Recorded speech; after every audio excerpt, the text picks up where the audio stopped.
Je commencerai en disant qu'il y a 8 ans, nous étions tous stupéfaits, mais très très heureux, surpris de voir que l'Amérique, qui avait connu la ségrégation et l'esclavage, avait élu un président noir.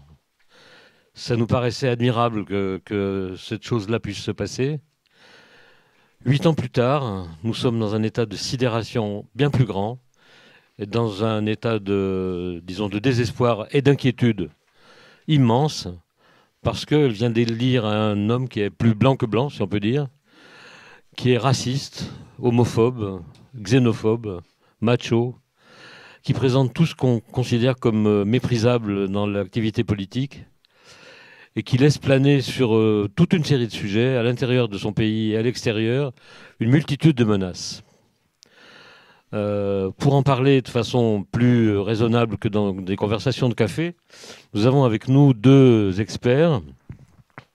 À ma droite, donc à ma gauche pour vous, Steven Melkovich, qui est professeur à l'Université américaine de Paris, qui a été prof à Polytechnique, qui a été élève, je ne sais pas si on peut dire élève, mais en tout cas qui a suivi l'IHEDN, qui est donc aussi un géopoliticien d'une certaine façon, ou qui s'intéresse en tout cas beaucoup aux questions géopolitiques. À ma gauche, Ziad Majed, qui n'a pas été prof à Polytechnique, qui est prof à l'Université américaine de Paris, qui est spécialiste des questions du Proche-Orient, et notamment de la Syrie, sur laquelle il a écrit un livre qui est paru en 2014, c'était, et qui s'appelait Syrie, la révolution orpheline. Voilà, donc avec ces deux invités, nous allons discuter de ce qui se passe maintenant, de ce qui nous attend avec l'élection de Trump. Je propose qu'on fasse comme on fait d'habitude, c'est-à-dire que chacun d'entre vous parle à peu près entre 20 et 25 minutes. Et ensuite, on ouvrira le débat pour discuter avec vous tous et pour écouter vos questions. Ils tenteront d'y répondre, j'espère, à votre satisfaction. Nous commençons par vous, Steve. Oui, je suis spécialiste de la politique étrangère des États-Unis. Et quand vous m'avez demandé de préparer ce soir, ça fait des semaines que vous m'avez demandé ça, de parler de la politique étrangère des États-Unis au Moyen-Orient sous un nouveau président.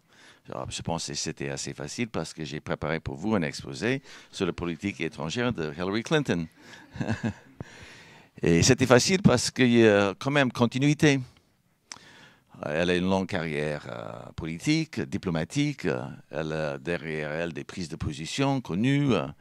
Elle était quand même perçue comme quelqu'un qui allait continuer, grosso modo, hein, pas tout à fait, la politique étrangère de Barack Obama, avec quand même ses touches à elle, qu'on a estimé parfois un peu plus faucon, même si c'était légèrement faucon sur certaines questions, surtout en Syrie et au Moyen-Orient. Donc, voilà. J'étais obligé ces jours-ci de replonger dans la campagne de Donald Trump pour tenter de déchiffrer, et vraiment de tenter de déchiffrer ce que peut être une politique Trump dans la région, au Moyen-Orient. C'est difficile, c'est à la fois difficile et facile, hein, parce qu'il y a beaucoup d'inconnus. Tout le long de la campagne, Trump, en effet, a fait des déclarations qui touchaient sur la région et la politique, les relations américaines dans la région. Les déclarations qui n'étaient pas toujours cohérentes, qui du jour au lendemain étaient même contradictoires,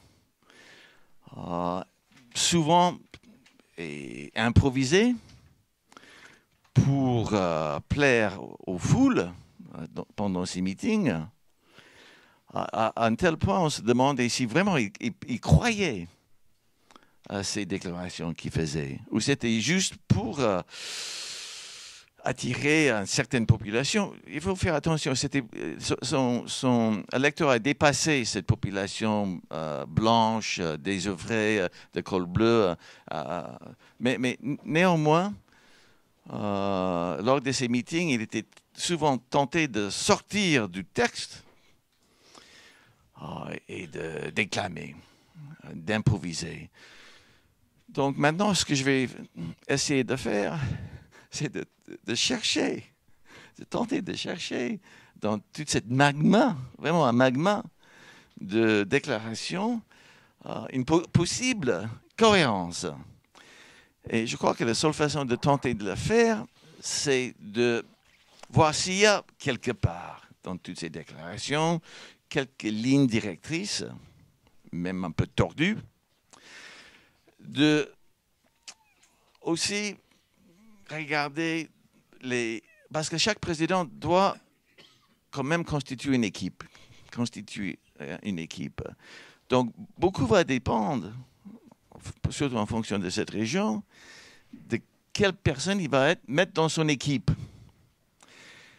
Pas seulement quelle personne, mais est-ce que cet homme, Donald Trump, qui est, il faut le dire, un narcissique, je dirais, énorme, est-ce que ce narcissique est en mesure d'écouter ses conseillers, lui qu'il estime assez apte et doué lui-même, comme il disait quand on lui a posé des questions, vous consultez qui sur la politique étrangère? Il n'a pas hésité de répondre tout de suite. En premier lieu, je me consulte moi-même. Donc, déjà, on peut se demander dans quelle mesure une équipe constituée par un président Trump peut canaliser, encadrer. Mais on sait aussi qu'il connaît très peu de choses. Il ne maîtrise pas les dossiers, et surtout les dossiers de politique étrangère. Donc, il aura quand même besoin de s'appuyer sur des experts. Mais on apprend ces jours-ci qu'il y a très peu d'experts qui veulent se rallier à l'équipe Trump. Le vieil garde du Parti républicain, avec une longue expérience, vraiment des professionnels de sécurité nationale, de politique étrangère, boudent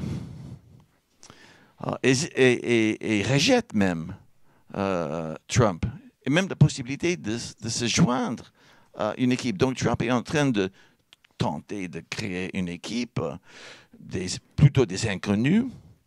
Le deuxième, troisième équipe des renforcements, des reinforcements, voilà,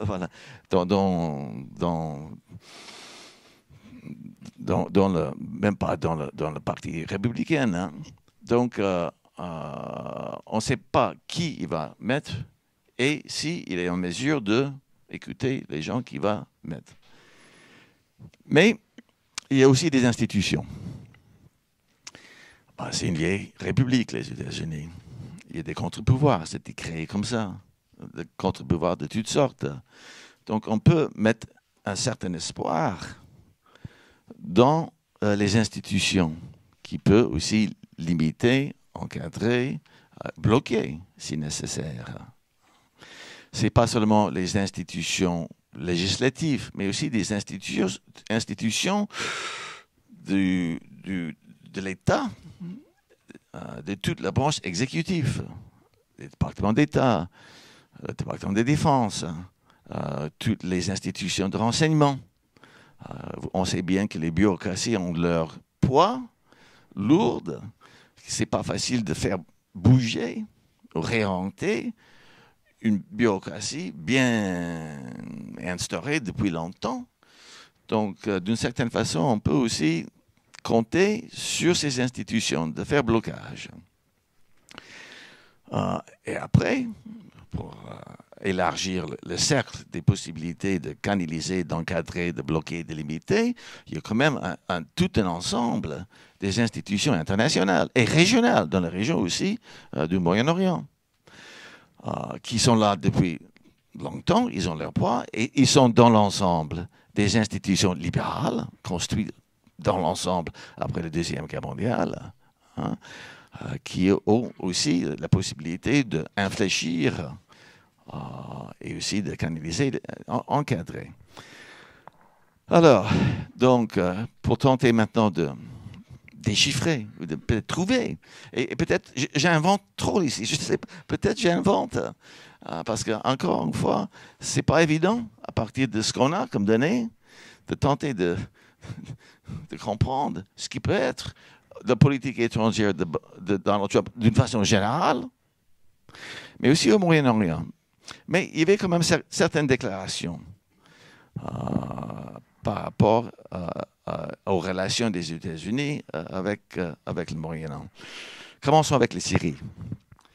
Oui, il a dit certaines choses sur la Syrie, certains propos assez extraordinaires, qu'il allait, et dans des termes vulgaires, hein, qu'il allait écraser ISIS avec des bombardements, qu'il allait prendre leur pétrole.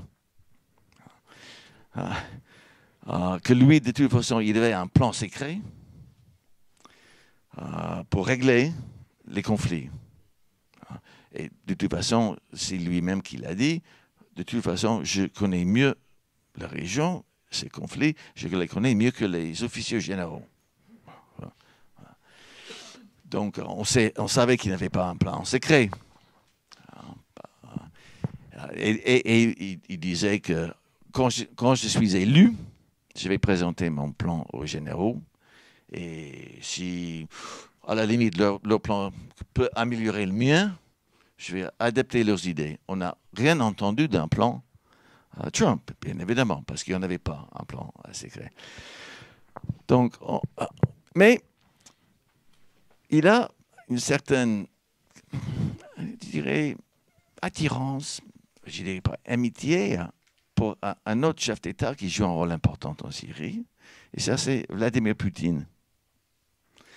Donc, et il a annoncé à plusieurs reprises que sa politique étrangère allait être une politique étrangère de main tendue vers Poutine, qu'ensemble, lui et Vladimir pouvaient redémarrer des bonnes relations entre les États-Unis et les Russes. Ils pouvaient se mettre d'accord sur certains dossiers à partir de cette amitié, cette bonne relation retrouvée.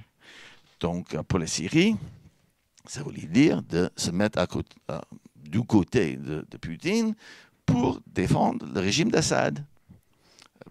Avec Poutine et Assad et lui-même Donald Trump, ils allaient orienter, axer toutes les actions américaines contre les terroristes.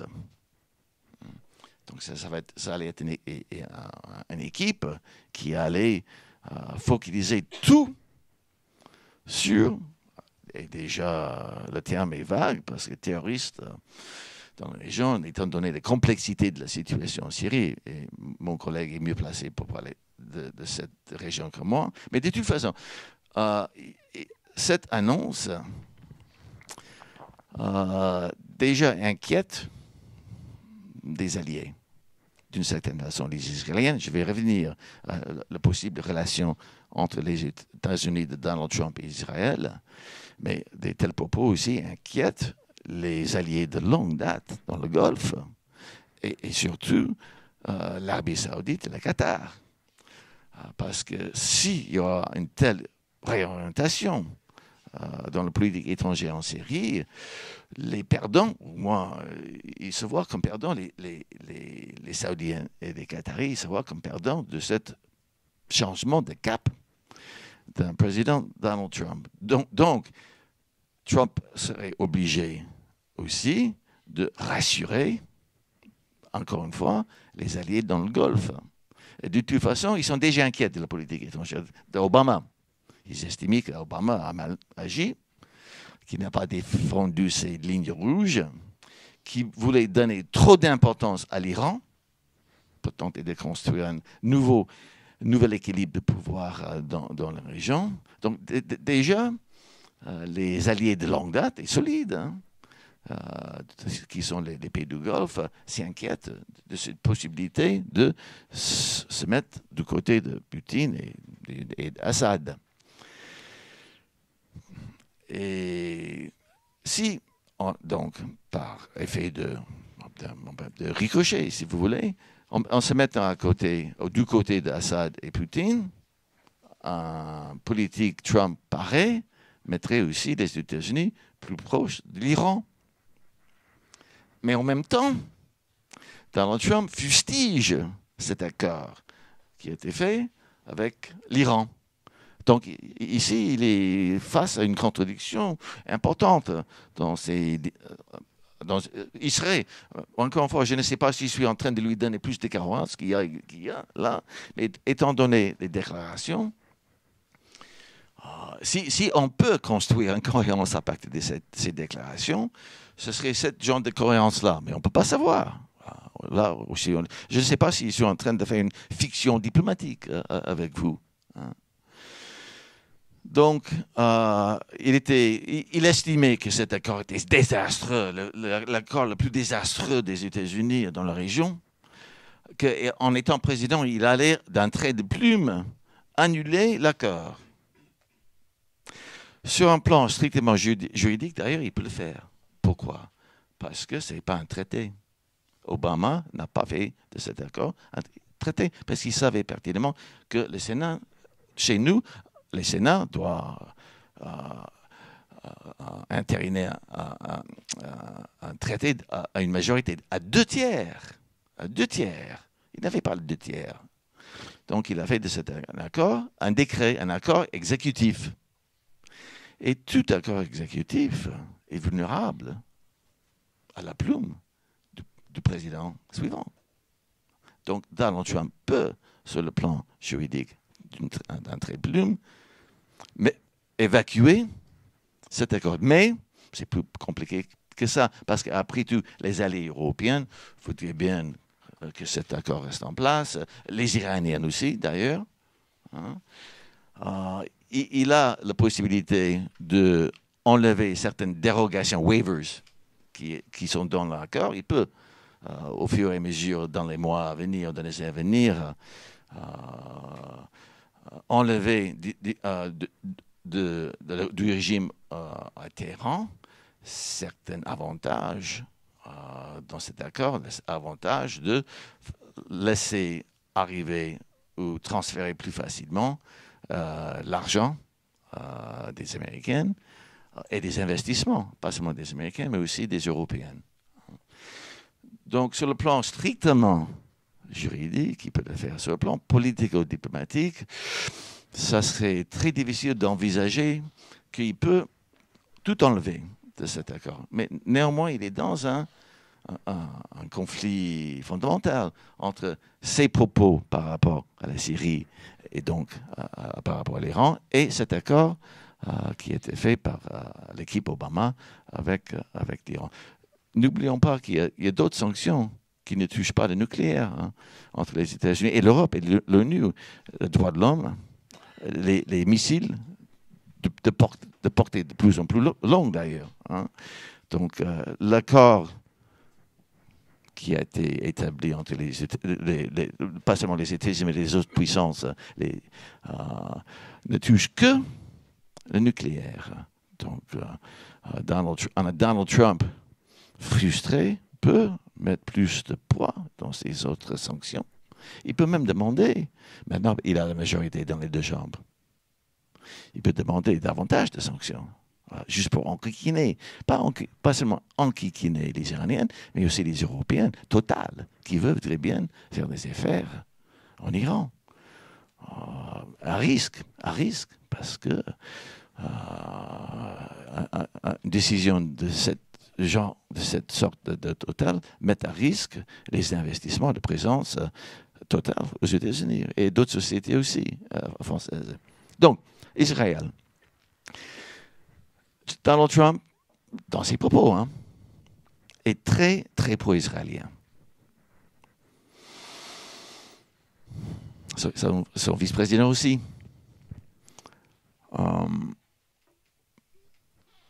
Ce soir, on tente de deviner qui va être le prochain secrétaire d'État.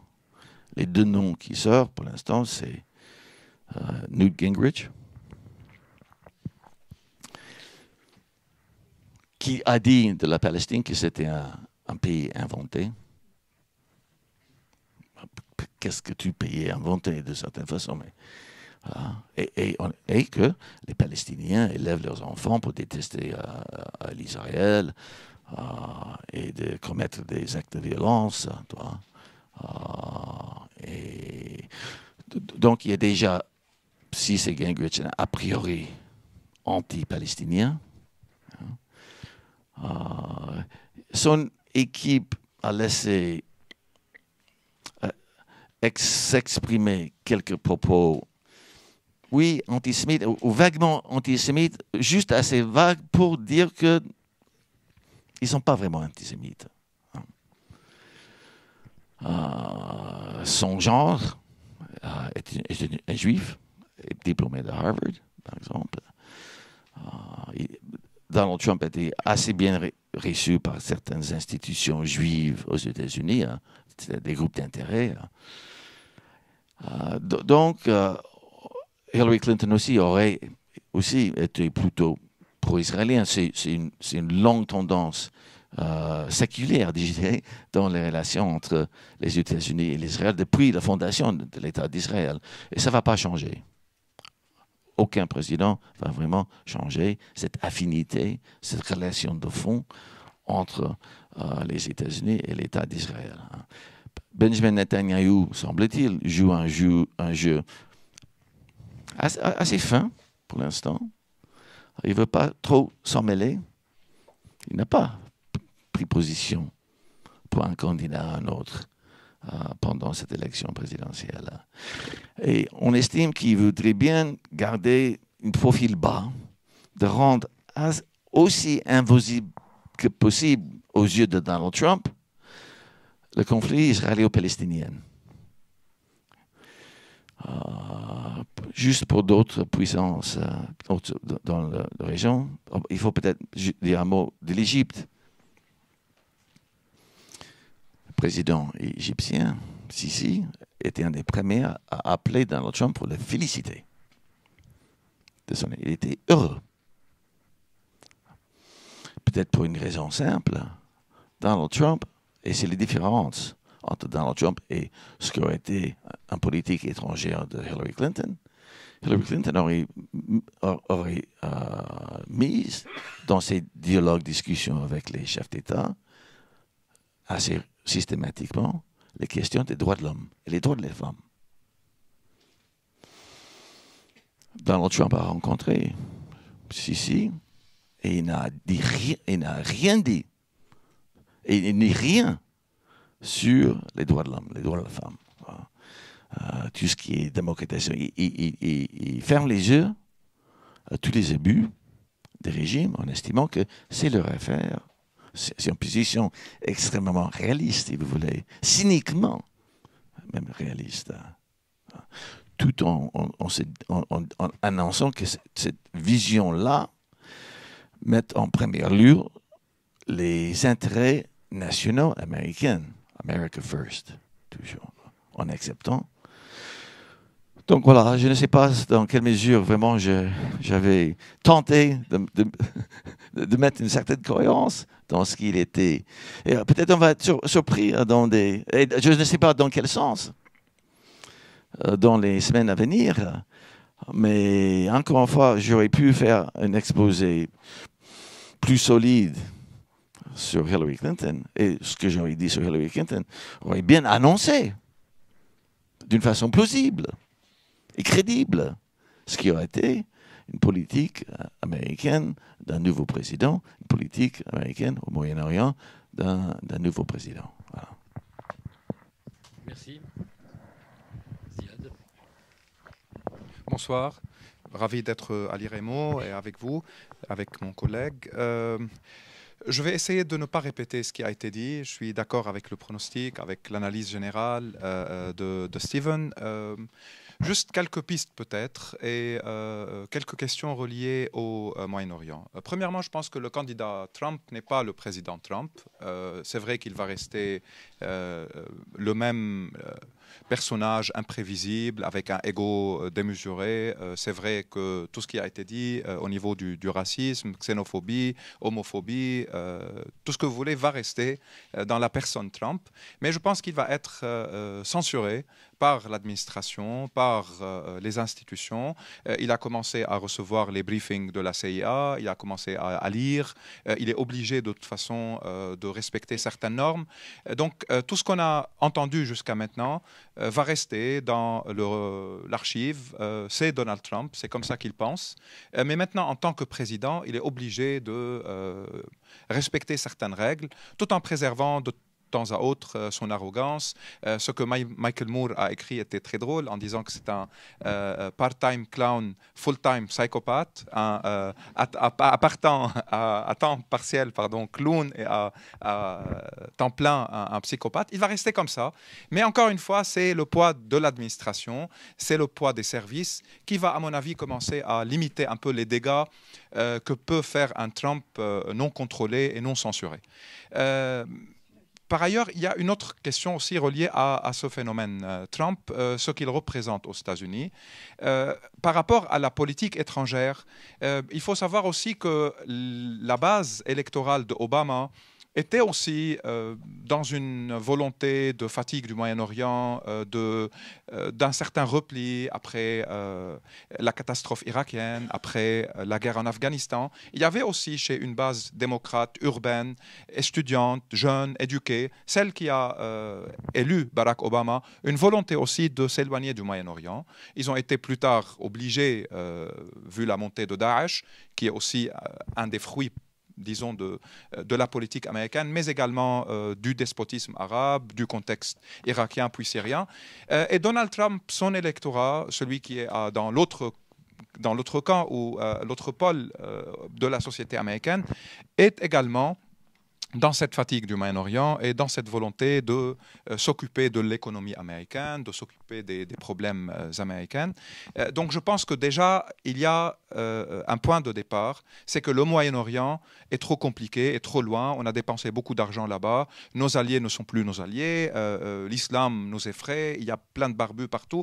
Il y a vraiment, même si c'est un peu caricatural, mais une volonté de s'éloigner. Sauf que la réalité va encore une fois rattraper tout cela, vu les dossiers, vu l'histoire des États-Unis dans la région, vu l'implication aujourd'hui des Américains en Irak et au niveau des raids aériens en Syrie, vu la question nucléaire iranienne, et vu également certains acteurs que des conseillers de Trump commencent à de nouveau énumérer et considérer qu'il faut peut-être leur donner un peu plus d'espace, de place politique dans ce Moyen-Orient.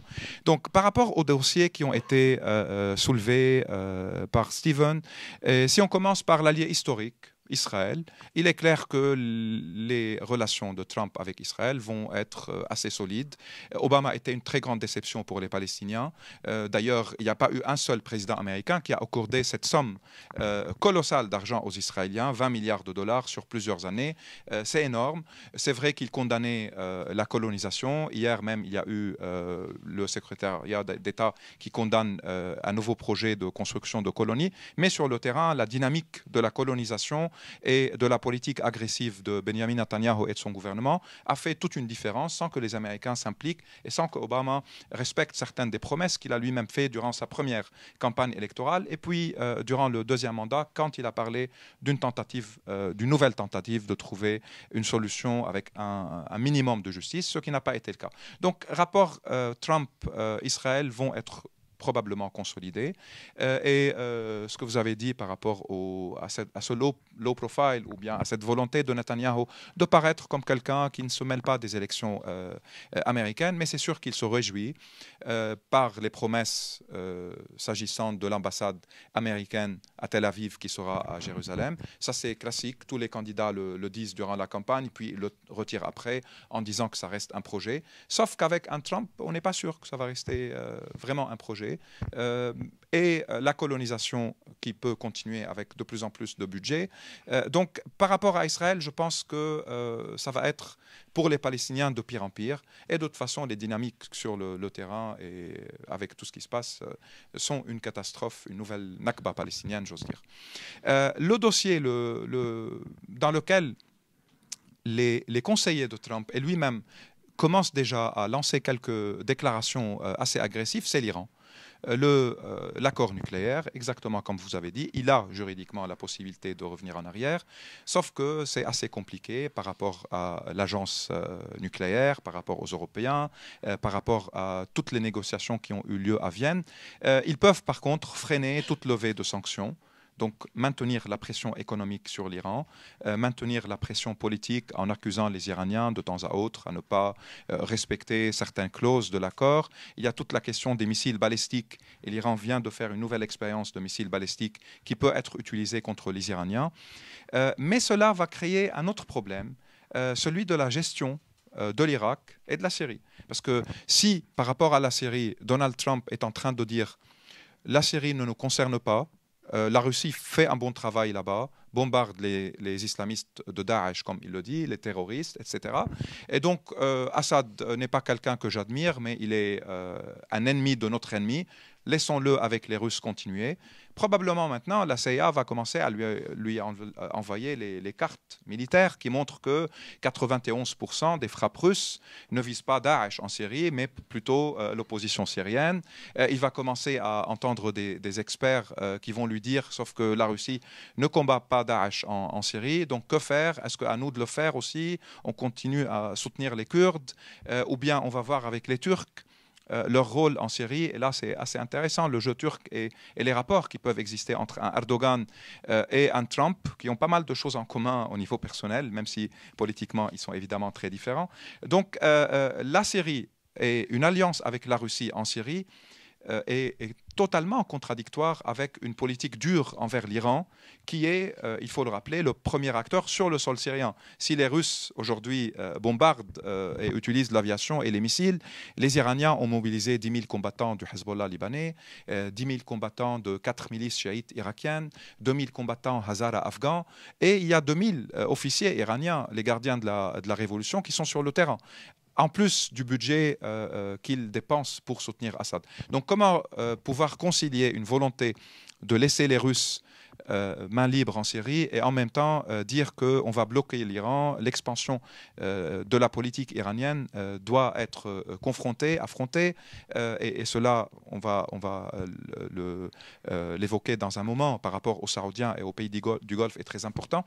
Puis il y a l'Irak où aujourd'hui l'aviation américaine couvre les forces irakiennes sur le terrain, mais couvre également les milices chiites irakiennes pro-iraniennes sur le terrain. Donc il y a une alliance objective qui se fait en Irak entre Iraniens et Américains. Comment cela va évoluer s'il y a une politique d'affrontement avec l'Iran. Qasem Soleimani, le fameux chef de la brigade Jérusalem dans les gardiens de la révolution iranienne, et en Irak souvent, il dirige parfois certaines des opérations militaires. Il s'affiche avec des officiers irakiens, avec des chefs de milices irakiennes. Donc comment tout cela va être géré par l'administration de Trump? C'est encore une fois une question on doit attendre quelque temps avant de la comprendre. Les alliés historiques des États-Unis dans la région du Golfe, c'est-à-dire les monarchies, l'Arabie saoudite surtout, mais également les Émirats, le Koweït, le Qatar, étaient inquiétés pendant très longtemps par cette montée en puissance de l'Iran. Ils ont considéré que Barack Obama et son équipe, son équipe a ses conseillers au niveau de la Maison-Blanche, dont Robert Malley, dont plusieurs autres, étaient fascinés par l'Iran, préféraient un camp chiite dans la région, dans cet axe Iran, Irak, Syrie, Liban, bien discipliné, où il y a une seule adresse, Téhéran. On peut négocier avec eux, ils peuvent contrôler les différentes milices chiites de la région, tandis que le monde sunnite est assez fragmenté. L'Arabie et le Qatar sont en concurrence, la Turquie c'est un troisième pôle, l'Égypte est en déclin, et puis il y a eu le coup d'État qui a amené le Sisi au pouvoir. Donc comment faire avec les sunnites? Plus il y a Daesh, il y a Al-Qaïda, le monde chiite peut être une option temporaire pour imposer une stabilité pendant quelque temps avant de mettre en place une nouvelle stratégie, une nouvelle approche. Tout cela a mené à un chaos total, que ce soit en Irak ou en Syrie et maintenant au Yémen. Ça peut devenir pire encore si jamais il y a un changement sans une stratégie claire. Parce que pour normaliser de nouveau ou bien pour renforcer les relations avec l'Arabie saoudite, il faut trouver une solution avec l'Iran, une politique agressive envers l'Iran. Cela n'est pas sûr vu la situation en Syrie, mais vu également les complications qui peuvent avoir lieu en Irak. La question du Qatar et de la Turquie, là, je parle de la Turquie parce que certains autour de Trump, et je parlerai de deux personnes, évoquent déjà la possibilité de considérer le mouvement des frères musulmans comme un mouvement terroriste, de l'ajouter à la liste.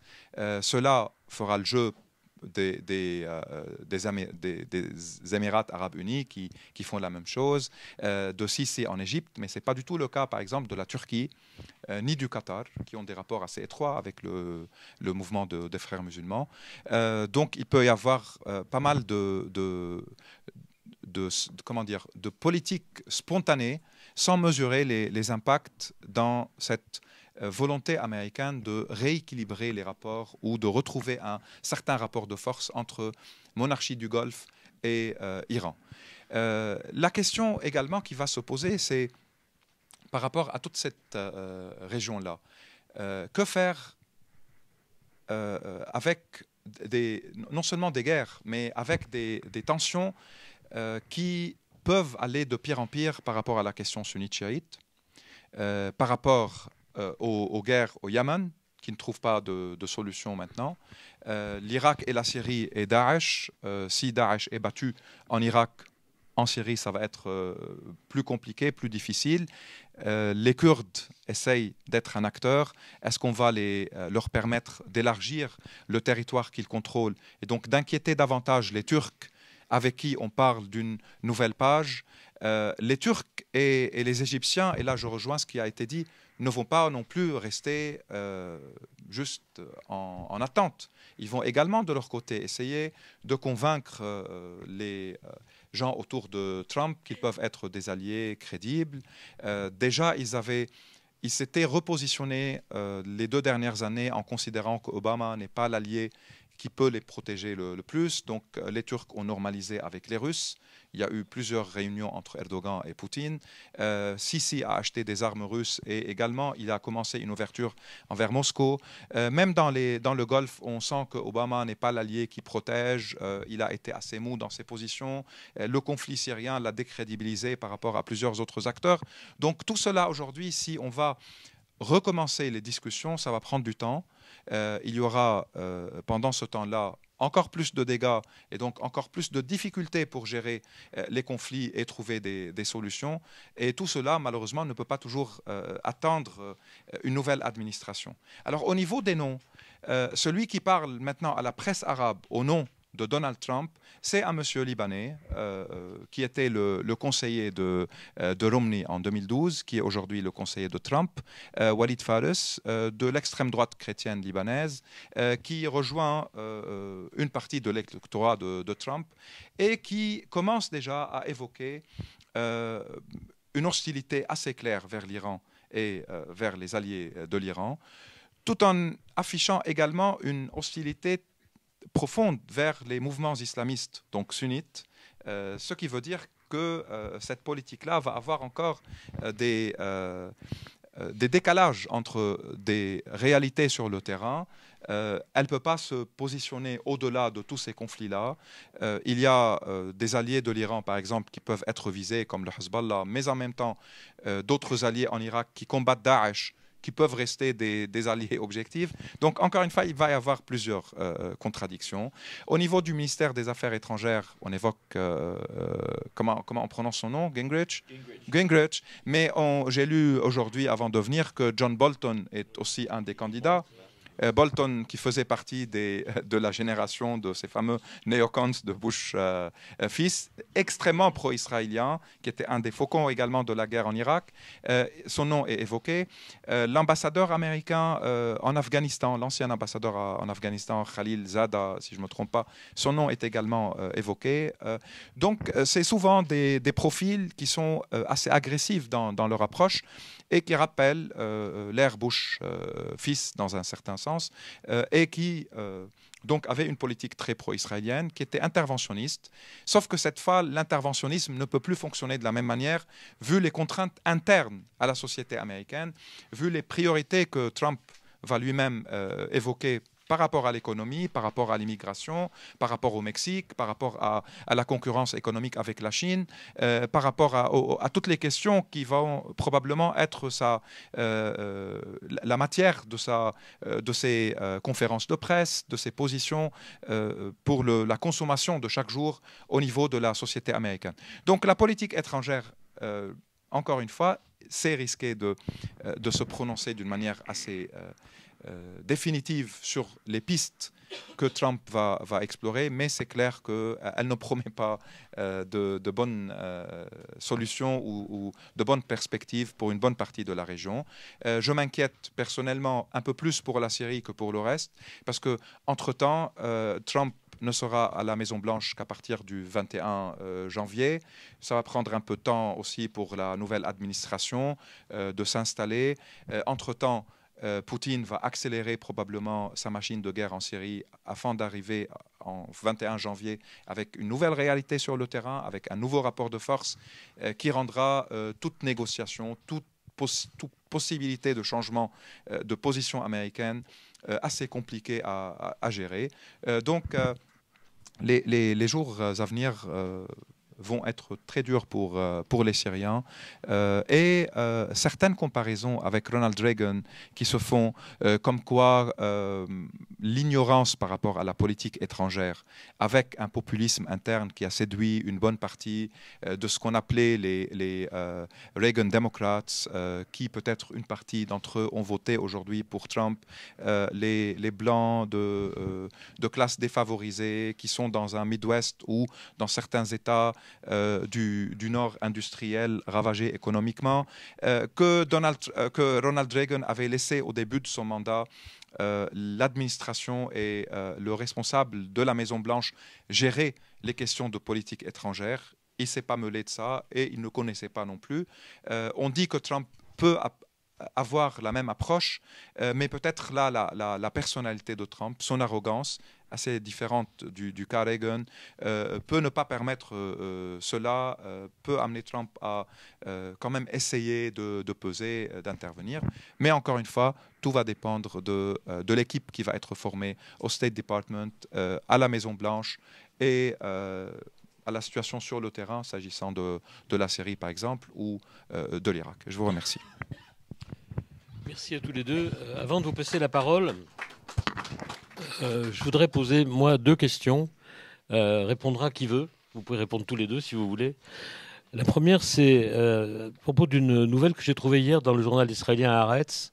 On annonce qu'aux États-Unis, au regard de l'élection de Trump, et compte tenu du fait qu'il est à la fois violemment islamophobe et violemment antisémite, 2 organisations communautaires, l'une de la communauté juive et l'autre de la communauté musulmane, viennent de décider de créer une alliance pour combattre les penchants catastrophiques de Trump. Je voulais savoir si pour vous, ça annonce d'autres possibilités de réaction du même type, ou est-ce que c'est vraiment simplement un moment de réaction, d'un peu d'affolement de ces 2 organisations qui ont décidé qu'il y avait quelque chose à faire? Est-ce que ça veut dire qu'on peut s'attendre à un mouvement profond dans la société américaine contre un type comme Trump? La deuxième chose, c'est à propos de son slogan de campagne. On sait tous qu'il faut se méfier des slogans de campagne. C'est pas nous en France qui allons dire le contraire. Son slogan de campagne, c'était Make America Great Again. Qu'est-ce qu'on peut imaginer qu'il pourrait entreprendre comme initiative pour rendre l'Amérique plus grande? Qui veut répondre? Il y a en effet un affolement ponctuel, hein, parce que les passions sont très attisées. Donc je ne sais pas si on va avoir... C'est très difficile à prévoir des choses avec Donald Trump, c'est très difficile. Mais déjà, je crois qu'il y a, dans la grande majorité des Américains, un besoin d'apaisement, d'une paix sociale. cette élection était mais oui, il y avait des propos très violents. Je ne dirais pas que Trump est violemment antisémite. Il ne peut pas être violemment antisémite. Tous les propos qu'on peut considérer antisémites étaient des propos vagues, flous. On peut déceler un côté antisémite. Homophobe, il a amené le Parti républicain à accepter l'homosexualité, pour le dire. Dans quel but? C'était certainement un but électoral, mais quand même, c'était cette partie conservateur, républicain et conservateur, sur beaucoup de questions sociales. C'est Donald Trump qui a finalement imposé, d'une certaine façon, une acceptation de ces orientations. Islamophobe, oui, ça. Et autour de lui, déjà, il a demandé à certains islamophobes connus de venir le conseiller en politique étrangère. Donc ça oui. C'était clair et net et il est crié. Et c'est violent. Il est violemment islamophobe. Il dit le contraire. Mais encore une fois, après tous ces propos pendant cette campagne électorale, on peut dire sans problème que c'est un homme qui est islamophobe. Voilà. Une seule remarque, c'est que je pense que s'il n'est pas lui-même très antisémite, une partie de sa base électorale l'est. La droite chrétienne américaine, dans certaines catégories de cette droite chrétienne, est antisémite. Et de son entourage également. Sauf que l'antisémitisme ne se traduit pas en politique étrangère par rapport à Israël. C'est-à-dire, au contraire, parfois, plus on veut cacher l'antisémitisme, plus on devient pro-israélien et on soutient Israël davantage. Tandis que l'islamophobie peut se traduire en politique étrangère aujourd'hui. Il est beaucoup plus facile de taper sur les musulmans dans une politique étrangère comme interne et considérer que ça fait partie soit de la guerre contre le terrorisme, soit contre la radicalisation. Et il a tenu des propos effrayants par rapport aux musulmans qui ne peuvent plus voyager aux États-Unis, il a utilisé c'est-à-dire, c'est comme si c'était la fin du politically correct. On n'a plus honte de dire des choses qu'on autocensurait avant pour ne pas paraître au-delà de la norme. Il y a quelque chose d'assez frappant à ce niveau-là. Et cette islamophobie, qui peut se traduire en une politique de soutien à Abdel Fattah Sisi en Égypte, et donc de fermer les yeux sur les 56 000 prisonniers politiques, qui ne sont pas tous frères musulmans, mais ça peut justifier à chaque fois qu'on arrête quelqu'un par un régime qui se veut laïque ou qui se veut anti-islamiste, on ne va plus peut-être entendre les mêmes condamnations. Il peut y avoir sous le slogan de la guerre contre le terrorisme, donc contre Daesh, une coopération avec des régimes ou avec les Russes dans ce cas-là. Donc cette politique-là peut se traduire, tandis que l'antisémitisme reste pour la base qui déteste les juifs américains, complotistes, qui considèrent qu'ils contrôlent Wall Street, ce genre de refrain qu'on connaît et qu'on entend souvent. Il y a l'autre question, c'est est-ce qu'il peut utiliser la politique étrangère, la diplomatie, pour rendre l'Amérique plus grande, ou est-ce que ce sera seulement un slogan qui s'appliquera à la politique intérieure? Moi, j'entends parfois c'est-à-dire des Américains qui parlent aux Moyen-Orientaux, disons. Quand on intervient dans la région, c'est la catastrophe. Et vous dites que nous sommes responsables de ces catastrophes-là. Voilà qu'Obama ne voulait pas intervenir et vous dites que c'est encore une catastrophe. Donc, qu'est-ce que vous voulez? Le problème de ce genre d'argument, c'est une fausse formule parce que personne n'avait demandé à Obama d'envoyer l'armée, d'envahir, par exemple, de nouveau l'Irak ou la Syrie ou d'occuper la Libye. La question, c'était comment gérer des crises qui explosent avec un système international paralysé et bloqué, avec une Russie qui souhaite s'imposer par la force comme étant acteur, juste avec des déclarations et avec un charisme au niveau de la parole, sans avoir des mesures. Obama disait qu'on va rétablir l'importance de la diplomatie que Bush a pendant très longtemps piétiné en se voulant tout le temps policier, en intervenant tout le temps, en frappant tout le temps. Et ça n'a pas marché. Donc ni la force militaire seule peut imposer les Américains, ni ce désengagement qui les pousse après à frapper juste des phénomènes comme Daesh quand c'est un peu trop tard, ni cela n'a marché. Donc je pense qu'il va être piégé par des discours et par une réalité au niveau des relations internationales où les Américains ne peuvent plus s'imposer tout le temps comme avant.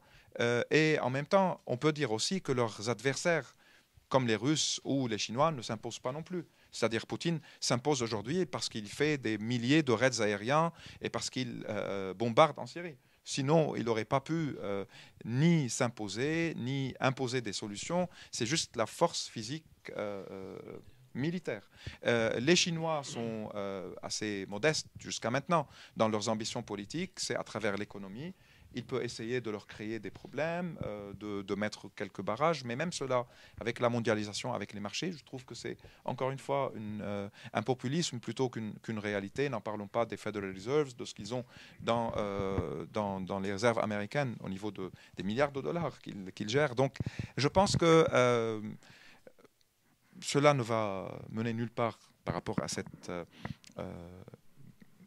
volonté américaine de se montrer encore une fois la seule puissance et la plus grande puissance.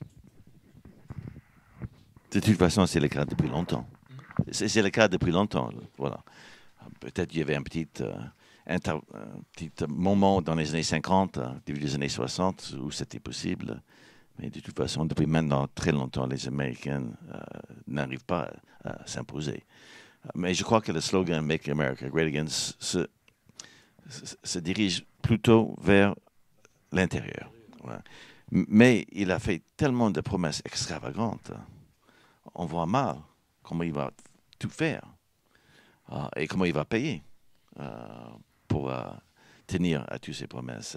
Donc là aussi, il est empêtré dans des promesses qui ne sont pas tous réalisables, qui mènent certains démocrates déjà à envisager l'échec d'une présidence Trump. Donc, merci. Maintenant, la parole est à vous. Il y a un micro qui circule. Merci, bonsoir et merci pour ces interventions. J'aurais deux questions plutôt pour M. Ziad Majed. Vous avez dit récemment à L'Orient le Jour qu'il y aurait un moment l'opposition syrienne serait dans une guerre de libération contre la présence étrangère. Si on imagine que Trump sort du théâtre syrien et laisse plus ou moins Poutine régler la question, au moins pour la Syrie, comment cette guerre de libération peut-elle être menée s'il n'y a plus le soutien américain et si on peut considérer dans ce cas-là que peut-être le Golfe et la Turquie soutiendront moins l'opposition. Donc comment une telle guerre peut être menée. Et deuxième question, alors ça sort un peu du sujet, qu'est-ce qui se passe dans le sud syrien, notamment au niveau d'Israël? Est-ce que Israël a une politique peut-être d'intervention? Parce que j'avais entendu quelque chose comme ça. Enfin, merci. Vous voulez répondre directement ou prendre plusieurs questions? C'est comme vous voulez. D'accord. Non, alors, pour la première question, très rapidement, j'ai dit qu'aujourd'hui, il y a une réalité en Syrie, c'est que le régime, le régime Assad, vu le soutien russe, iranien et autres, est en train de gagner du terrain. Et qu'il se peut qu'ils prennent les quartiers est d'Alep. Mais ce que je voulais dire par guerre de libération, c'est que le régime ne peut pas contrôler tout le pays et ne peut pas même rester en place s'il n'y a pas des dizaines de milliers de combattants étrangers et s'il n'y a pas l'aviation russe. Donc de plus en plus, la guerre pour l'opposition syrienne devient une guerre de libération contre une occupation étrangère. Dans ce sens-là, le régime ne peut plus se maintenir, même s'il gagne maintenant, qu'en ayant une occupation étrangère directe, pas seulement un appui militaire. Comment l'opposition va pouvoir faire cela si les Américains n'envoient plus des armes? Les Américains n'envoient plus des armes depuis 6 mois maintenant. La dernière livraison d'armes à travers la Turquie des Américains date depuis 6 mois et la frontière jordanienne a été fermée depuis plus d'1 an. Donc il n'y a plus d'armes américaines qui rentrent et depuis 2012, il y a un veto catégorique de Obama lui-même et de la Maison-Blanche contre toute livraison de missiles sol-air à l'opposition. Donc, à mon avis, cela ne va pas changer. Au contraire, peut-être Trump va mettre encore plus de restrictions par rapport à certains de ses alliés pour donner à l'opposition syrienne des armes, ce qu'Obama n'avait pas fait. Il a laissé les Saoudiens et les Turcs de temps à autre livrer des armes. Mais je ne vois pas comment les Saoudiens et les Turcs peuvent aussi laisser les Iraniens occuper physiquement une bonne partie de l'espace syrien. Donc, ils ont intérêt plus tard à trouver des solutions. Et il y a un paramètre duquel on ne parle pas suffisamment, c'est cette intervention militaire turque au nord. Maintenant, sur les cartes militaires, vous pouvez voir qu'il y a déjà un espace physique en vert, la couleur de l'opposition, qui se trace autour de l'Euphrate et qui peut s'élargir encore sous le slogan de la guerre contre Daesh, qui est en même temps contre Daesh, mais également contre certaines milices kurdes. Ce qui fait que cette région-là va toujours échapper à Assad également, plus la grande région de Idlib, plus le sud que vous avez évoqué, et l'est du pays qui reste jusqu'à nouvel ordre sous le contrôle de Daesh. Donc il n'y a pas de solution en Syrie dans ce sens-là. Tant que Assad reste, ça va juste prolonger le conflit et lui donner d'autres allures.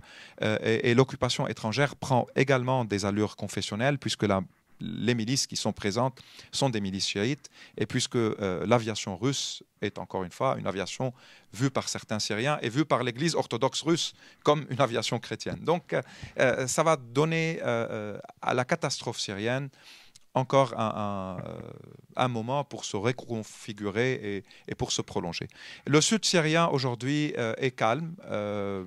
Les Jordaniens ont fermé les frontières. Il y a aussi un accord par rapport au Golan qui fait que les Jordaniens probablement rassurent que le front du Golan, qui est calme depuis 1974, où il n'y a pas une seule balle depuis 1974, va rester calme. Et il est géré par des forces qui évitent pour le moment des affrontements avec les Israéliens. Il y a une toute petite partie de ce front-là qui est contrôlée directement par Hezbollah, d'où de temps à autre il y a des raids aériens israéliens. Mais pour le moment, Hezbollah n'a rien fait sur cette petite partie. Puis il y a une autre partie contrôlée par un groupe qui a récemment prêté allégeance à Baghdadi, très inconnu, Jaish Khalid ibn al-Walid. Et il y a l'autre partie qui reste calme sans... Et je ne pense pas qu'il y a une politique israélienne directe. Il y a une politique israélienne qui se traduit par des ententes avec les services jordaniens, avec les Américains, pour garder le Golan, comme il l'a toujours été depuis 1974, une région neutralisée et calme.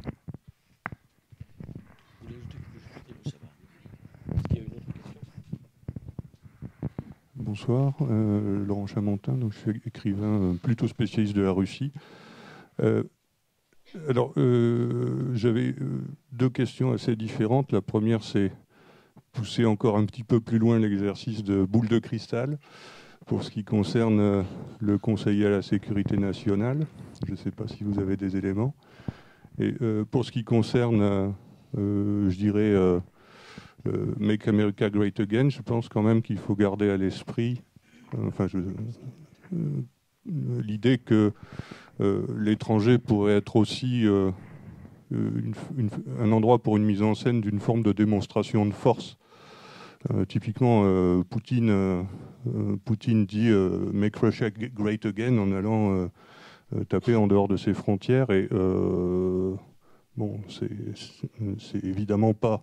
Ça recouvre évidemment pas toute la réalité, mais en tout cas, ça peut convaincre. Donc, ne faut-il pas garder ce genre de possibilités aussi à l'esprit pour ce qui concerne les États-Unis, dans le cas où il y aurait une diversion à faire par rapport au front intérieur? Je voulais bien reprendre la boule de cristal. Quand je regarde dans cette boule de cristal, je vois un brouillard très épais. Donc voilà, peut-être, il y a pas mal de monde qui tente de deviner qui va être casé où. Et les journalistes sont plein dedans ces jours-ci. Hein. J'ai regardé juste avant de venir les toutes dernières rumeurs. Mais comme dit Donald Trump, il a annoncé dans sa façon très narcissique, ce n'est que moi qui connais les finalistes. Voilà. Donc, en effet, il faut attendre que Donald Trump décide. Mais les dernières nouvelles aussi, c'est que dans Trump Tower à Manhattan, c'est là où ça se passe, il semble-t-il qu'il y a beaucoup de chaos. Il y a des départs abrupts. Il y en a qui jettent l'éponge, qui ne veulent plus traiter avec Trump et son équipe. Donc, il y a des rumeurs de chaos et de mésentente. Bien évidemment, Donald Trump tweet que tout va bien, tout est bien organisé, c'est formidable, c'est amazing. Mais on sait maintenant que vraisemblablement, quand Trump dit c'est amazing, c'est tout va bien, que c'est plutôt le contraire. Hein. Donc, c'est brouillard dessus aussi de ce chaos pour l'instant. Il semble que le vice-président élu, c'est lui qui commence aujourd'hui. Hein, on va voir les nouvelles demain ou après-demain. C'est lui qui commence à prendre en main la transition. Parce qu'après tout, c'est lui, l'homme politique d'une certaine expérience, qui a quand même la confiance du Parti républicain qui est fissurée. Et il y a des rancunes. Il y a un très grand stratège du Parti républicain, Elliott Cohen, qui a travaillé pour plusieurs équipes républicaines, a eu un entretien avec l'équipe Trump, dans la possibilité où ce sage du Parti républicain pouvait peut-être venir aider. Lui, il a claqué la porte en disant à ces jeunes, il ne faut pas y aller. Hein. Surtout pas, il faut éviter cette équipe. Pensez à votre avenir, ce qu'il dit dans un article aujourd'hui. Pensez à vos avenirs et à l'avenir de votre pays. Donc voilà. Est-ce que Trump peut tenter de faire un coup d'éclat comme ça dans un moment de faiblesse intérieure? Je ne sais pas. Est-ce qu'il est interventionniste? À la fois, il annonce qu'il n'est pas interventionniste. C'est America First, derrière la forteresse America. Mais en même temps, il y a des propos qui peuvent se prêter à penser qu'il est prêt à intervenir dans certaines circonstances. Là, encore une fois, c'est très Trump, incohérente, contradictoire, très difficile à comprendre ou à pénétrer. Donc, et en même temps, pour poursuivre ce que vous venez de dire, il n'a pas cessé de dire pendant toute sa campagne, en matière de négociation, je suis un champion, je suis le plus fort, je sais ce que c'est que de négocier. Qu'est-ce qui va être tenté de négocier?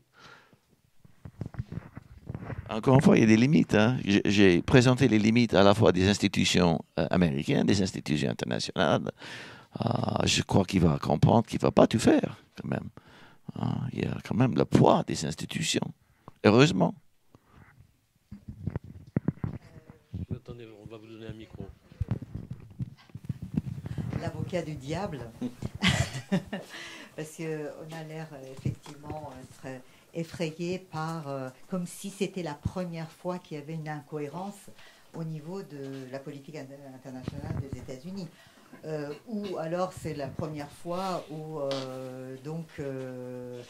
et souvent les Américains eux-mêmes ils disent ceux qui savaient, les experts qu'on a élus, ils nous ont emmenés et le reste du monde en catastrophe. Donc pourquoi celui-là serait pire? Donc il y a un peu de ça aussi. De notre côté, je me rends compte qu'on voit bien sûr tout à travers cette façon de voir classique, légitime de traiter le monde et puis avec les États-Unis en tant que hyperpuissance.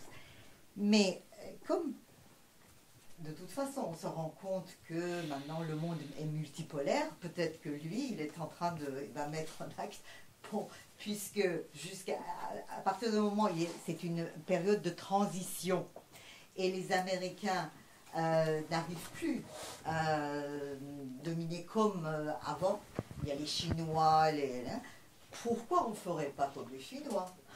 C'est-à-dire, on regarde, c'est-à-dire, on n'aurait pas à protéger des pays.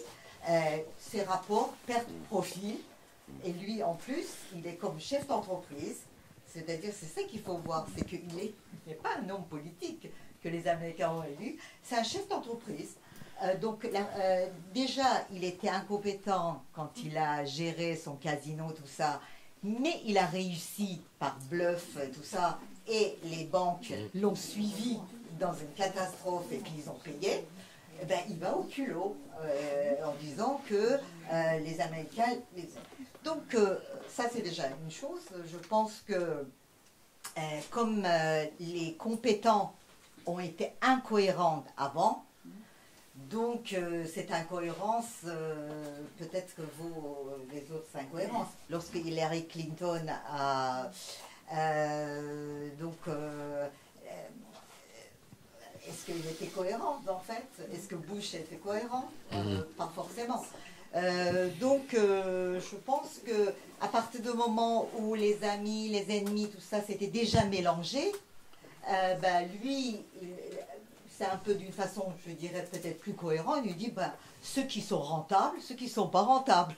Pour moi, les amis, les ennemis, déjà avant, ça n'existait pas, quoi. Steven voulait répondre à l'avocat du diable. Non. Pour répondre à votre intervention, je crois qu'il faut distinguer plusieurs types d'incohérences. On peut dire qu'il y a toujours... La faiblesse humaine fait qu'on ne peut pas tout prévoir. Même si on a un appareil de renseignement très, très important et même formidable, on n'arrive jamais à savoir assez pour toujours bien agir. C'est classique, c'est Clausewitz, c'est le brouillard de la guerre. Ce qui était prévu, rarement se passe. C'est pourquoi il y a toujours un plan B, un plan C, même c'est trop difficile à envisager. Donc il y a les incohérences qui émanent de cette impossibilité de voir plus loin. Et ça c'est le cas pour toute politique. Toute politique étrangère, toute politique, que ce soit la politique des États-Unis ou de la France ou ailleurs, d'ailleurs. L'incohérence dont j'ai parlé, c'était l'incohérence dans les propos que Trump a déclaré pour tenter d'expliquer dans telle direction il allait si il a été élu président des États-Unis. Donc c'est à partir de ces incohérences-là qui rend difficile pour nous, qui suivent ce genre de choses quotidiennement, à comprendre dans quel sens la politique américaine, dans quel sens cette politique américaine va se diriger. Comment Trump va utiliser les composants de pouvoir américain. Ça reste un grand mystère. C'est ça l'incohérence dont je parlais. Donc je crois qu'il ne faut pas confondre cette incohérence dans les propos et une incohérence, je dirais, normale dans la gestion de toute politique et aussi politique étrangère.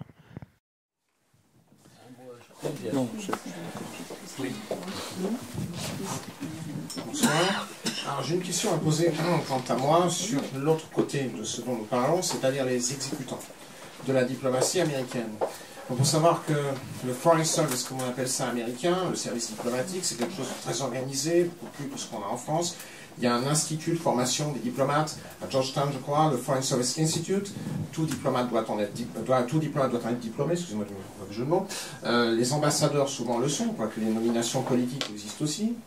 Donc ce sont des professionnels très formés, très spécialisés. Or on entend déjà, depuis l'annonce de la présidence Trump à venir, les gens du département d'État qui disent on va avoir, même professionnels que nous soyons, on va avoir du mal à représenter cette diplomatie-là, on va avoir du mal à parler de ça à l'étranger.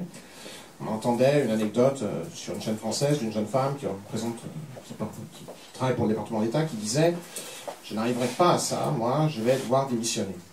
Or, quelle est l'importance du State Department, enfin du Foreign Service aux États-Unis?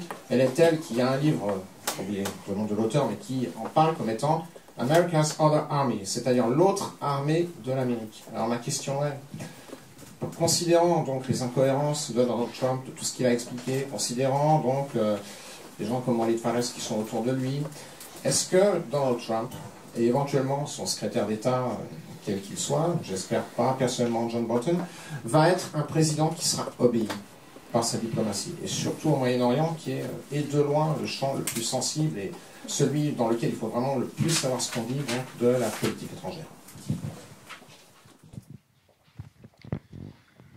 En fait, on n'est pas obligé d'être diplômé pour être diplomate. Il faut juste... Il y a un concours difficile, c'est considéré le plus difficile de l'État américain. Et le département d'État, comme tous les ministères, ce sont des bureaucraties énormes et lourdes. Et les bureaucraties de toutes sortes freinent toujours. Donc, c'est pas facile de faire plier ces institutions. On va peut-être pas désobéir, mais qu'est-ce qu'on peut ralentir les choses? Et il y a deux façons de contrecarrer le chef. On lui donne des informations qu'on veut pour orienter ses décisions et ses choix. Et en mettant en œuvre ces décisions, ça prend du temps. Il faut mettre ça dans tous les niveaux.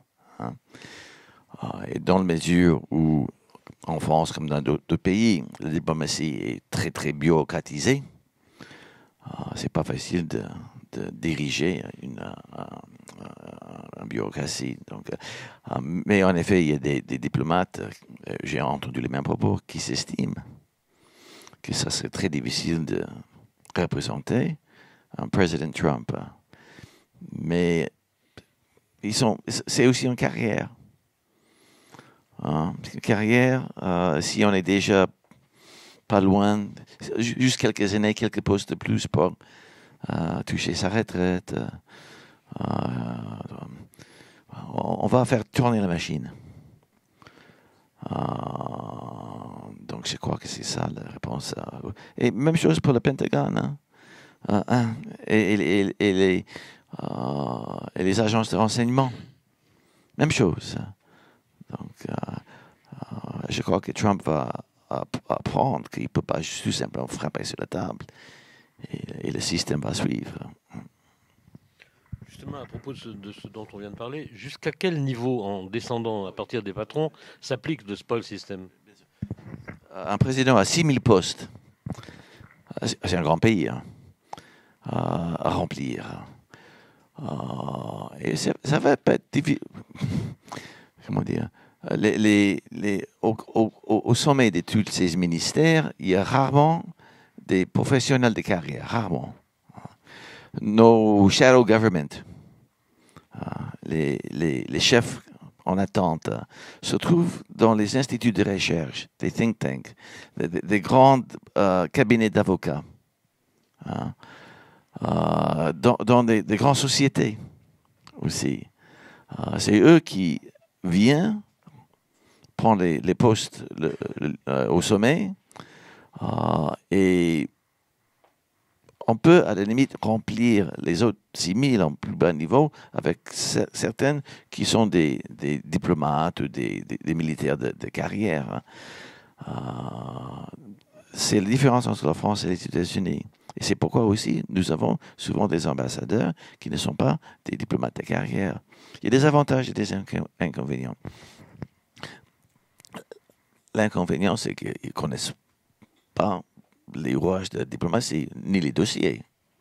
Ils sont là, en fait, pour représenter le président. Mais de nos jours, avec les communications, système de communication, je dirais, franchement, on n'a pas besoin d'ambassadeurs. Parce que chaque ambassade fonctionne comme une machine, bien rodée d'ailleurs, bien rodé pour ralentir les choses aussi. Il y a beaucoup de formulaires à remplir.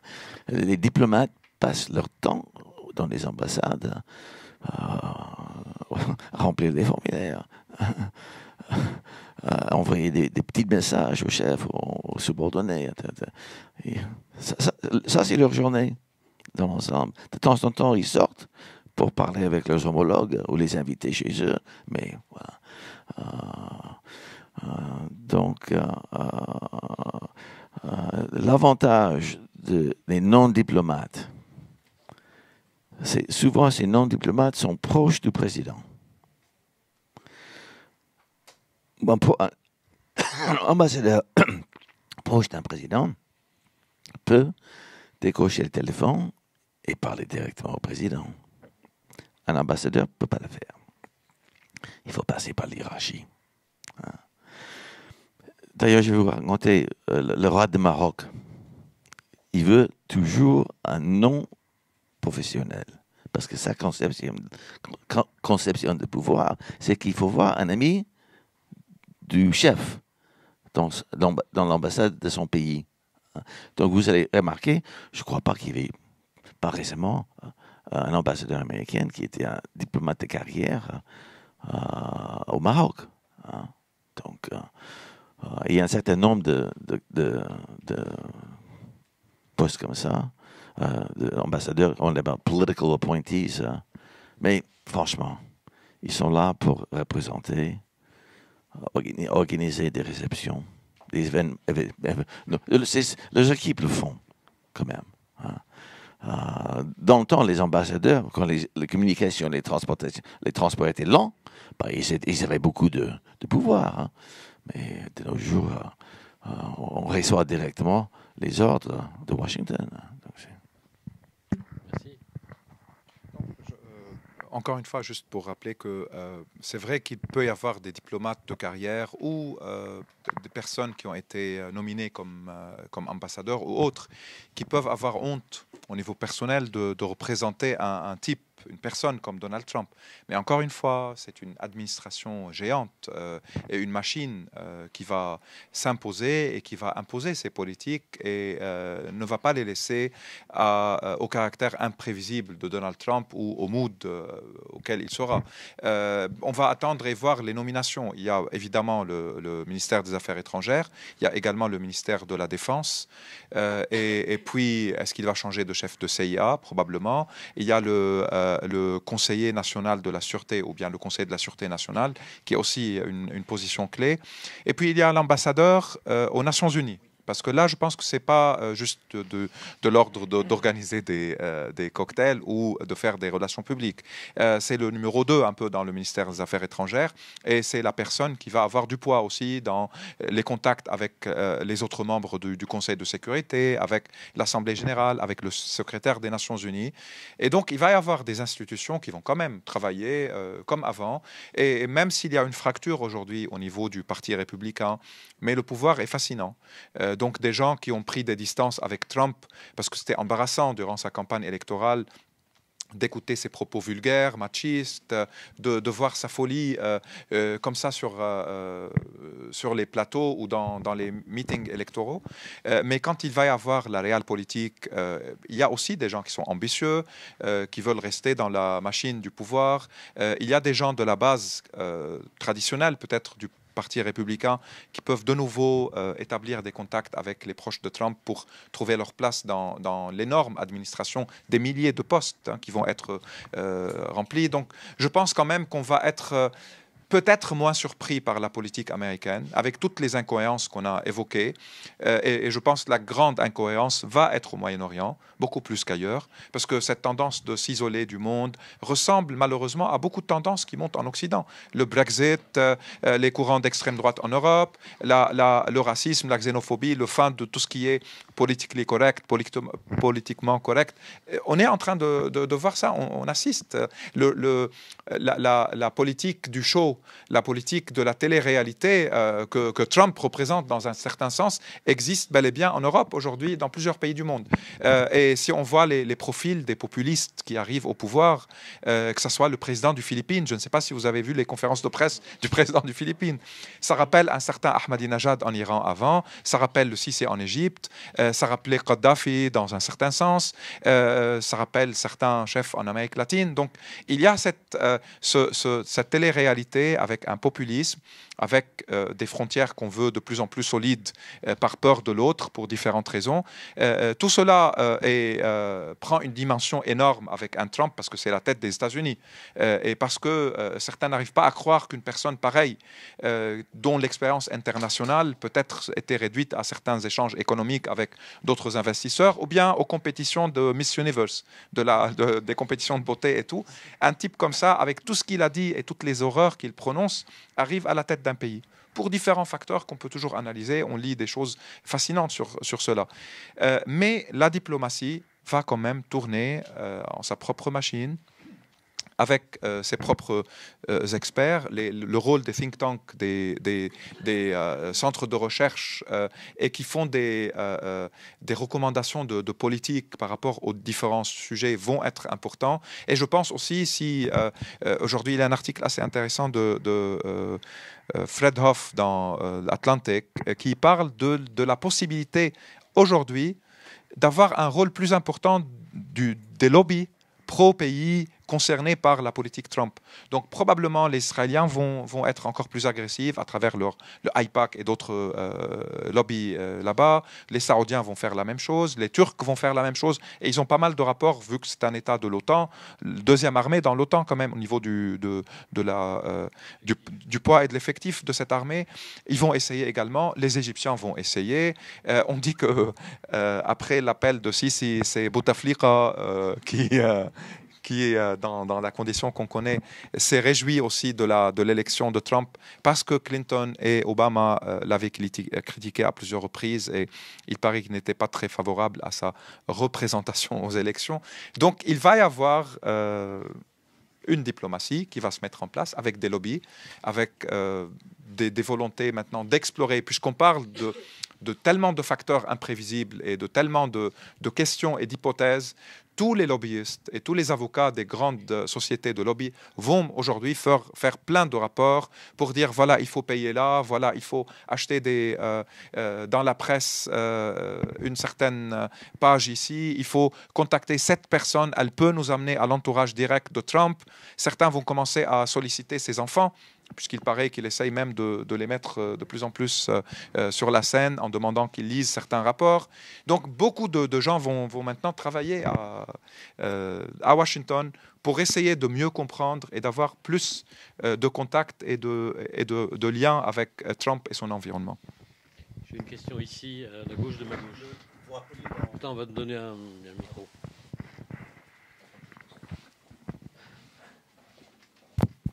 Vous rappeliez dans votre introduction l'importance de l'isolationnisme et la question qu'on se pose, alors c'est moins subtil de tout ce que vous venez de nous dire, c'est est-ce que cet isolationnisme peut s'abstraire de ce qui a toujours été le moteur à deux temps de la politique américaine, c'est-à-dire la sécurité et puis la nécessité de s'ouvrir de nouveaux marchés. Alors la sécurité, elle va arriver très très vite avec la Turquie qui est quand même au centre de l'OTAN et l'ouverture de nouveaux marchés au moment où le pivotal shift n'a pas donné les résultats. Est-ce que même au sein du Parti républicain, dans le business, l'ouverture du marché iranien ne va pas s'imposer comme étant un des éléments de retour à cette région qui n'a pas donné la satisfaction à ses prédécesseurs?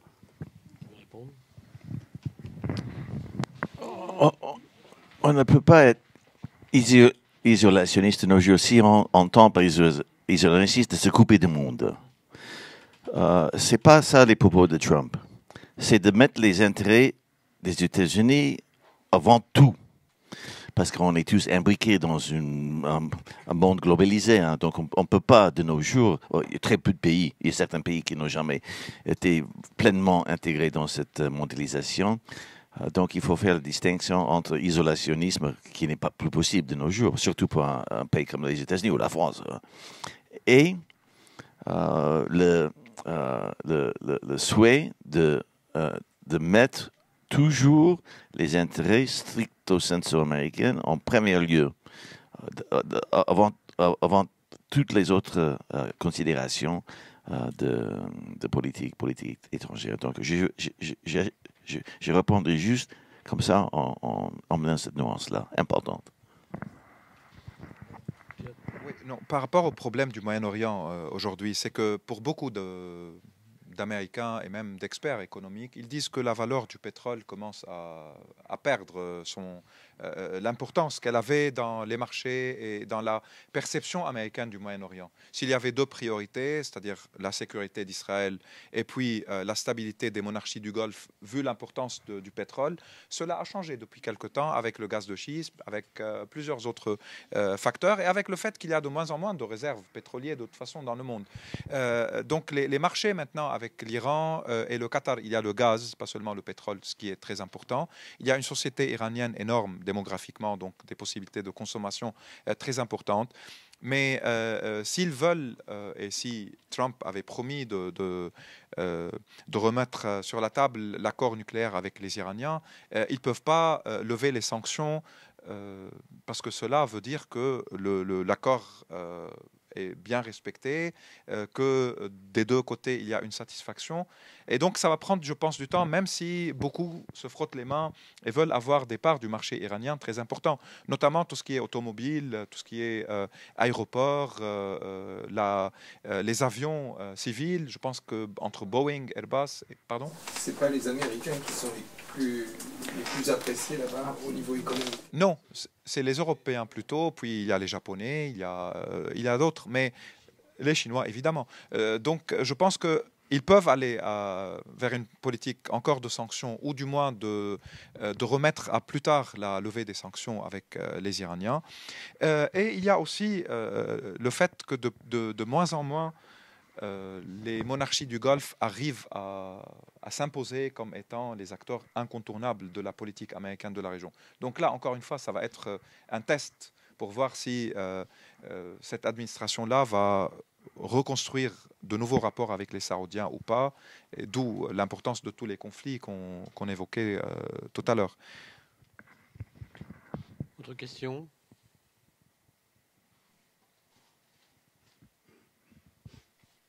N'hésitez pas, on a encore une demi-heure de disponibilité pour vos questions. Donc, essayez de satisfaire votre curiosité. Vous êtes aussi perplexe que nous, alors.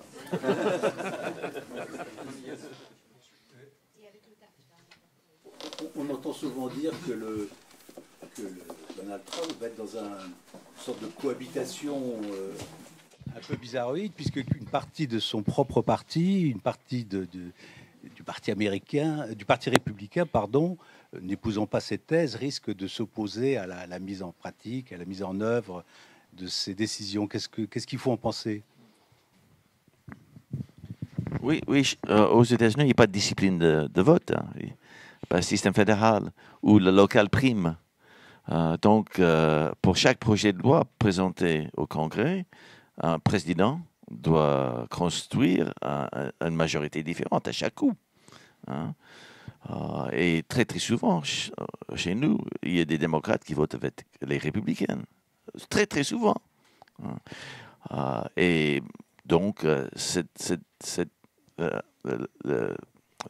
l'importance du local fait qu'en effet, on peut imaginer quelques coalitions qui résistent à certaines décisions de Donald Trump. Aucun président peut compter sur 100% des membres de ses partis dans les deux chambres. Donc, c'est pas différent pour Trump.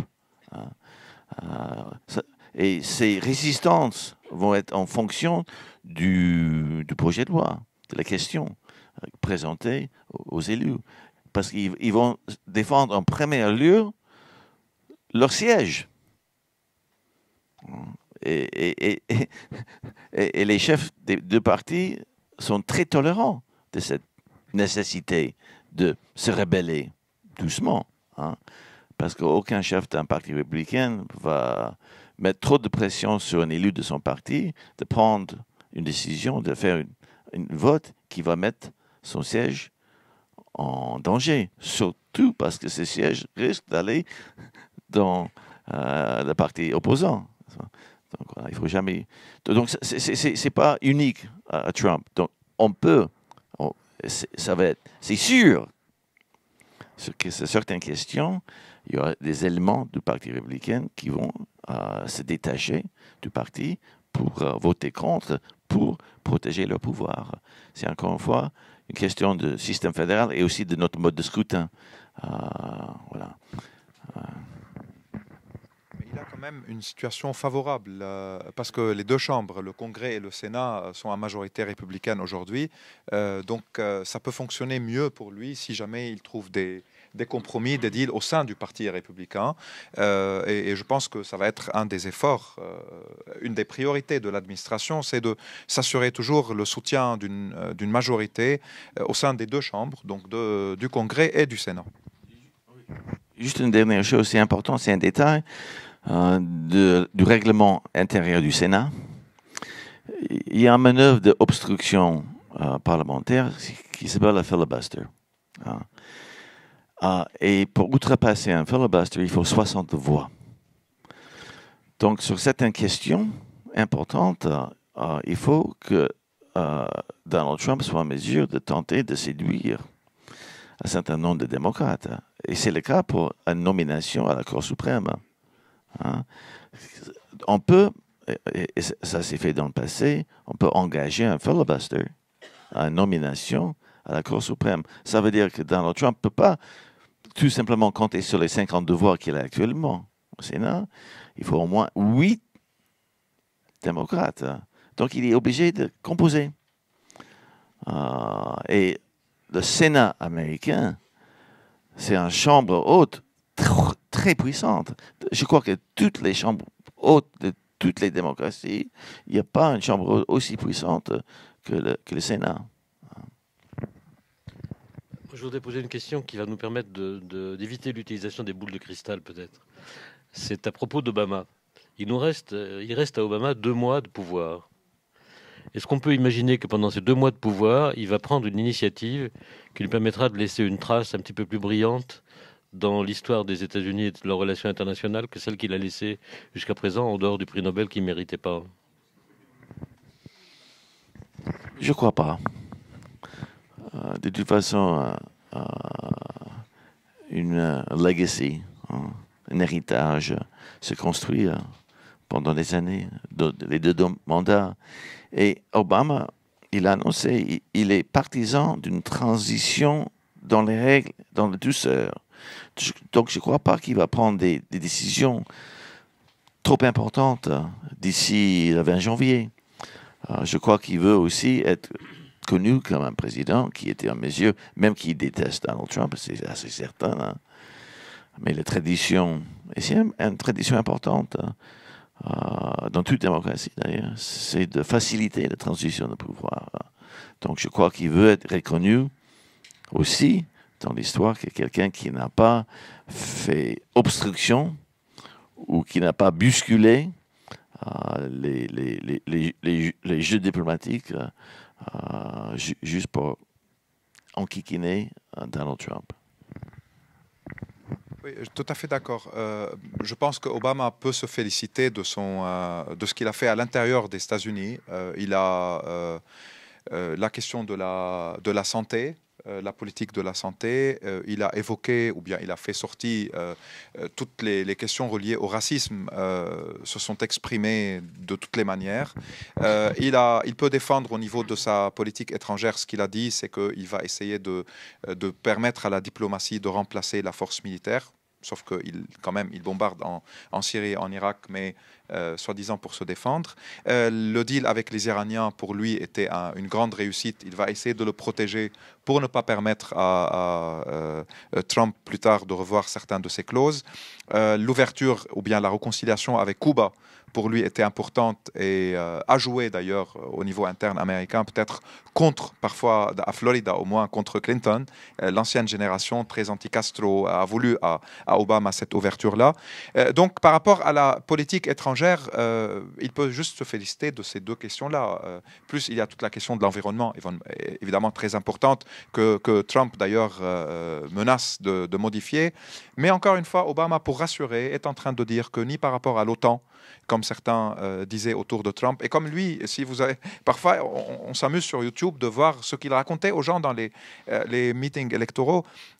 Il disait, par exemple, que les États-Unis payent des sommes énormes à l'OTAN pour protéger des pays que nous tous ici dans la salle, on n'a même pas entendu parler. On ne connaît même pas le nom de ce pays-là. Et les gens applaudissaient. Mais il ne peut pas quand même changer par rapport à l'OTAN. Ils vont continuer à payer. Peut-être ils vont maintenant demander à d'autres membres de l'OTAN de payer un peu plus. Il va y avoir quelques questions reliées à l'environnement. Est-ce qu'on paye, on ne paye pas? L'accord, on le maintient. On demande quelques modifications.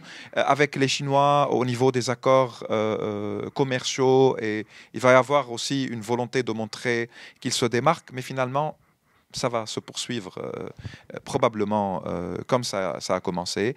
Et certains qui espéraient que Obama, par rapport au Moyen-Orient, va essayer ce que Clinton a essayé durant son deuxième mandat, à la fin de son deuxième mandat, quand il a fait pression sur Arafat, Rabin, pour les trouver une sorte de compromis à Camp David. C'était un échec total.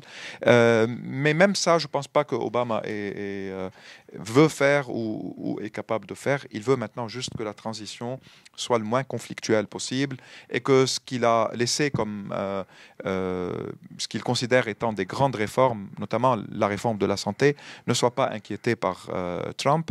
Et sa conférence de presse il y a quelques jours aussi voulait rassurer par rapport aux 3 millions d'immigrés que Trump menace de renvoyer, notamment des Mexicains et des ressortissants de l'Amérique latine, un peu d'Africains également.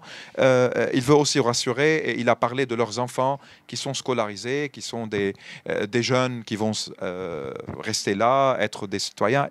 Donc ça va être une volonté de Obama de ne pas encore approfondir le clivage qui existe et de permettre à la transition de se passer d'une manière assez soft, assez facile. C'est ce que je pense de toute façon. Merci. Le bilan d'un président, en fin de compte, est fait par les historiens. Il faut attendre longtemps, quelques décennies, pour vraiment évaluer les réussites d'une façon générale. Harry Truman était considéré un échec, qu'il a échoué en sortant de la Maison-Blanche. De nos jours, on estime que Harry Truman était un des plus grands présidents des États-Unis, par exemple. Voilà. Donc, même chose pour Ronald Reagan, d'ailleurs. Donc, il faut attendre. Je ne crois pas que Barack Obama va descendre dans le bas de la liste. Je ne crois pas. Est-ce qu'il va maintenir une position des 10 premières? Je ne sais pas. Je crois qu'il faut attendre. Vraiment, il faut attendre. Ils sont populaires, oui. Mais, en sortant populaire du moment, voilà. Est-ce qu'il y a une question? Je vois un micro qui se tend là-bas. Il n'y a pas d'autres questions? Oui, juste. Oui. Est-ce que ça ne va pas finalement permettre au reste du monde de se prendre un peu plus en charge et d'attendre moins des États-Unis? Ah ben oui. Ça a commencé avec Obama. Ça. Eh oui. Je crois que l'Europe doit commencer à... Je crois que c'est le moment pour l'Europe de commencer à repenser sa propre politique de sécurité et militaire. Donc en effet, c'est vraiment le moment. C'est vraiment le moment. Est-ce que c'est... Je veux dire, Trump, c'est un homme d'affaires. Trump est un homme d'affaires et est-ce que ses sorties les plus inattendues risquent pas d'être dans ce domaine plutôt dans la politique de sécurité sécuritaire. Non, en fait, d'être victime des lobbies, par exemple, de l'industrie d'armement ou de choses comme ça, vous voyez. Plus dans une logique d'homme d'affaires. Dans une interview hier, le journaliste a remarqué que dans son équipe de transition, il y avait énormément de lobbyistes. Lui qui voulait drainer le marais. Donc, cette journaliste dit, mais écoutez, quand même, il y a tous ces lobbyistes qui représentent les industries. La réponse de Trump, c'est vrai, mais on ne peut pas les éviter. Ils font partie du paysage à Washington. Qu'est-ce que vous voulez que je vous dise? Donc, voilà. Il y a des propos d'un candidat. Un candidat comme Trump peut bousculer, il fait des effets d'annonce qui effraient. Un candidat peut le faire, mais un président et surtout le chef de la diplomatie, on ne peut pas mener une diplomatie de cette façon-là. On ne peut pas être un clown politique et mener une diplomatie. Donc, on va voir s'il est capable de faire cette transition entre le candidat clownesque, vulgaire, effrayante, qui savait attirer les camarades, les micros vers lui, sans payer beaucoup d'ailleurs. Il a gagné pas respectant des règles de jeu d'une campagne électorale classique. Hein. Hillary Clinton a mené une campagne électorale classique, elle a perdu. Mais cette façon de mener une campagne classique se prête mieux après à gouverner. Tandis que la façon de Trump, qui est allé à l'encontre des règles de jeu, lui a fait gagner la Maison-Blanche. Hein. Mais après... Mais par rapport à ce qu'on disait tout à l'heure, avant que commence cette réunion, Hillary Clinton, certes, elle a perdu, mais pour ce qui est du suffrage populaire, elle a gagné. Oui, 215 000 votes de plus. Oui. Oui, mais ça approche de millions de voix. 2 millions, je crois. Pardon? Oui, c'est presque 1 million. Ça commence à monter vers le million. Avec la fin, oui. Mais elle a eu quand même 5 millions de votes en moins que Barack Obama. Avec l'évolution démographique qui a eu lieu en 4 ans, quand même, elle a eu 5 millions, 5, millions de votes en moins qu'Obama, ce qui montre qu'elle n'a pas pu mobiliser la base électorale qui a porté Obama à 2 reprises à la Maison-Blanche. Moi, je voulais juste peut-être finir avec... il y a des choses auxquelles on ne pense pas aujourd'hui parce qu'on ne voit pas comment il va vraiment élaborer sa politique. Par exemple, les contributions à l'OTAN. Si c'est vrai qu'il va commencer à payer moins et si cela va pousser les Européens à payer plus, il faut, même en Europe maintenant, il y aura un énorme débat sur les ministres des Défenses, sur les budgets de défense qui sont depuis quelque temps en net déclin dans plusieurs pays. Est-ce que cela va de nouveau être un sujet, un grand débat? Et donc, tout ce qui est industriel, militaire européen... C'est actuellement un débat à l'Union européenne. Hein. Déjà, oui, tout à fait. Donc, il y aura pas mal de changements qui vont s'imposer petit à petit dès que les caractéristiques ou les traits d'un Trump président et non plus du Trump candidat vont commencer à être lus et compris par les décideurs en Europe comme ailleurs. Mais peut-être c'est une opportunité aussi, notamment au Moyen-Orient, de faire face à un monde où les États-Unis sont de moins en moins présents. Et donc, il y a de plus en plus de responsabilités locales pour gérer les catastrophes. Sauf que malheureusement, ça tombe mal. Si, au pire moment même, si c'était dans un autre moment, que ce soit par rapport à la Palestine, avec le rapport de force actuel, que ce soit par rapport à la Syrie, que ce soit par rapport à cette catastrophe irakienne qui ne finit pas non plus, ça tombe au mauvais moment. Mais on va voir, en tout cas. Merci. S'il n'y a pas d'autres questions, je vais lever cette séance.